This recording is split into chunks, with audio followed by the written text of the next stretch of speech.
one. They have announced not one, not two, but 3 new versions of Codenames. They're all going to be based on Disney properties. So we've got Disney, Marvel, and Pixar. Yeah. Codenames, of course, popular party word game. If you haven't played it, we really like it. You already have the regular version, Pictures version, and the adult version. Mm-hmm. Now we've got 3 new ones, so it seems like they're following in Munchkin's footsteps a little bit. It's all words, or if I recall, I read it was a mixture? I think some of them, yeah, have pictures as well. Yeah. So that's interesting. It makes sense to do that, I think.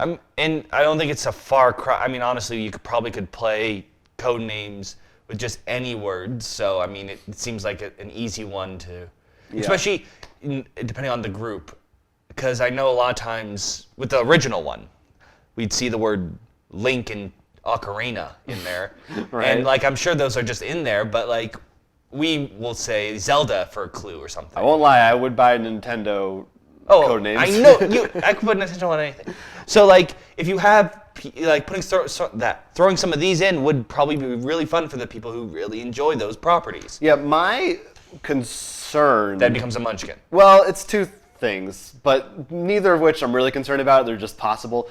Number 1, is that it's one of these franchises where now we're going to see 20 versions a year, and it's sort of going to diminish how special that the game originally was. And number 2, as a game, I'm worried that if all the words are Disney themed, for instance, the kinds of clues that you can give might not be as interesting. No, and I completely agree, and that's why I actually think, at least for my opinion, we'll see when we get these, would be you wouldn't just play the Disney set. What you want to do is actually have the original, whether it's pictures or words, depending on and the Disney, and like maybe take half and half, so you get sort of a mixture. So if you're trying to guess both Mickey Mouse and Pan, then you have to be a little clever. And then actually that is even cooler for the people who are heavier fans. So like, let's take the Marvel one, and let's say there was like Spider-Man on there, and you're also trying to guess, I'm gonna actually go with Pan again, and like there's that really weird Spider-Man villain who has like a slippery suit because he was trying to make a non-stick pan. Like, such a weird fact, but if you know, like the 2 of you know that kind of, like that would be, it's really cool when you think of, can really pull, and I think that's where these will actually shine better. It's not from standing alone, it's when you mix them and are forced to be creative. No, that's pretty interesting, yeah, so hopefully that turns out okay. And I will say to refute my own other point, what I really like about this is that Vlada, the designer, is going to be very successful in making a lot of money off these games, which hopefully will be fueling him and Czech Games more money to make more original stuff. So like, if this is now their cash cow, that's cool with me. That if they can use this to build onto bigger and better things, that's a good thing, I think, for everybody. I would not mind seeing this become more popular and seeing target tours become a common thing. I think you definitely will. Like we said, we think the game's fantastic. It's better than a lot of other party games that you see. That being said, I'm very curious, because all these are Disney properties.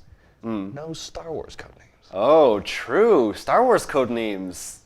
I'd prefer that to. I don't know that I really want any of these. Like, Marvel is a little interesting, maybe Disney. Pixar seems too limited to me. Star Wars, though, I'd be into. Well, the reason why I think Marvel and Star Wars would be interesting, because I feel like there's Disney is too. Pixar isn't. I think but really the Marvel and the Star Wars, maybe because I just know more about them, you can get some really weird word clues. Yeah, there's a lot going on in there. At any rate, look forward to these later this year, I believe, all 3 of them. If you enjoyed this video, it was just a snippet of our full-length podcast, which you can find on our YouTube channel every week. So please go ahead, like, and subscribe for more board game-related content coming at you in the future. And don't forget to check out rollforcrit.com, where we actually sell a lot of the games we talked about, as well as post news and all our other videos. Until then, I'm Will Keeler. I'm Jonathan Estes, and this is Roll for Crit.